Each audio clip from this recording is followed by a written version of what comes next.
Hello everyone, welcome to my channel.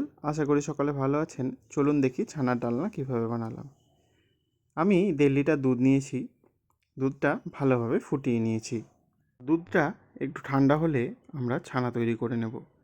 ছানার জলটা একদিক দিয়ে ঢালতে হবে আর অন্য হাতে খুন্তি দিয়ে দুধটা নেড়ে দিতে হবে, তাহলে ছানাটা ভালোভাবে ফেটে যাবে। আমি ছানার জল ব্যবহার করেছি, আপনারা চাইলে ভিনিগার অথবা লেবুর রসও ব্যবহার করতে পারেন। ছানাটা একটু ঠান্ডা করে আমি ছানাটা জল ঝরিয়ে নেব। ছানাটা খুব ভালোভাবে জলটা ঝরিয়ে নিতে হবে। এবার জল ঝরা ছানাতে আমি 1 চামচ গমের আটা দিয়েছি। একটু মেখে সামান্য লবণ আর সামান্য খাবার সোডা দিয়ে ভালোভাবে ছানাটা মেখে নিয়েছি। এবার মাখা ছানাগুলো সমান আকারে ভাগ করে ছোট ছোট বড়ার আকারে আমি তৈরি করে নেব। বড়াগুলো তৈরি করে আমি ফ্রাইং প্যানে তেল গরম করে একে একে ছেড়ে দেব। একদিক ভাজা হলে উল্টে দ্বিতীয় দিকটাও ভেজে নেব। ভাজা বড়াগুলো আমি একটা পাত্রে তুলে রাখব। মশলাগুলো লাগছে সেগুলি হলো গোটা গরম মশলা, জিরে, শুকনো লঙ্কা, কাঁচা লঙ্কা, আদা, সামান্য হিং, কাশ্মীরি লঙ্কা গুঁড়ো, হলুদ, জিরে গুঁড়ো, ধনে গুঁড়ো, লবণ আর চিনি। এবার একটা কড়াইয়ে কিছুটা সর্ষের তেল গরম করে আমি ডুমো ডুমো করে কেটে রাখা আলুগুলো ভালোভাবে ভেজে নেব।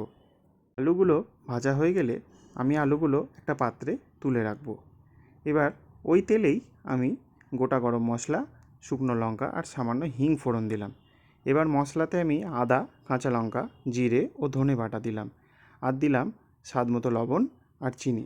এবার মশলাটা কিছুক্ষণ ভালোভাবে কষিয়ে নিয়ে হলুদ আর কাশ্মীরি লঙ্কা গুঁড়োটা দিয়ে দিলাম। কিছুক্ষণ রান্না করে আমি ভেজে রাখা আলুগুলো দিয়ে দিলাম। ভেজে রাখা আলুগুলো দিয়ে কিছুক্ষণ কষে নিয়ে আমি ফেটে রাখা টক দইটা দিয়ে দেব। ফেটে রাখা টক দই দিয়ে কিছুক্ষণ রান্না করে ফুটে উঠলেই ঢাকনা দিয়ে ঢেকে কিছুক্ষণ সেদ্ধ করে নিতে হবে। বেশ কিছুক্ষণ রান্না হলে ঢাকা সরিয়ে পরিমাণ মতো গরম জল দিতে হবে। আমি এখানে ছানার জলটাই ব্যবহার করেছি। ছানার জলে অনেক পুষ্টিগুণ আর এতে অপচয়টাও কম হয়। এবার একটু নেড়ে চেড়ে দিয়ে ফুটে উঠলে আবার কিছুক্ষণ ঢাকা দিয়ে রান্না করতে হবে। কিছুক্ষণ রান্না হলে আমরা ঢাকাটা সরিয়ে নেব। দেখুন এখনই কত সুন্দর দেখাচ্ছে। আমাদের আর বেশি সময় লাগবে না রান্না করতে। এবার আমরা আগে থেকে ভেজে রাখা ছানার বড়াগুলো ঝোলে দিয়ে দেব। ছানার বড়াগুলো ঝোলে দিয়ে একটা খুন্তি দিয়ে ভালোভাবে সেগুলোকে ঝোলে ডুবিয়ে দেব। ঝোলে ডুবিয়ে দেওয়ার পর আমরা 4-5টা গোটা কাঁচা লঙ্কা দিয়ে উপর থেকে ঢাকা দিয়ে আবার মিনিট খানেক রান্না করব।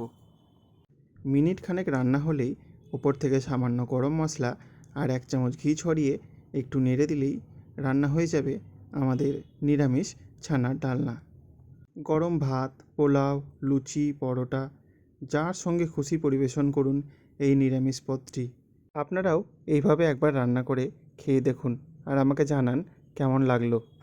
ভিডিওটি ভালো লাগলে লাইক, শেয়ার এবং চ্যানেলটি সাবস্ক্রাইব করে দেবেন। ফেসবুক থেকে দেখলে পেজটি ফলো করে দেবেন। আবার আপনাদের মাঝে উপস্থিত হব অন্য একটি রেসিপি নিয়ে। আজকের মতো এখানেই শেষ করছি। ধন্যবাদ।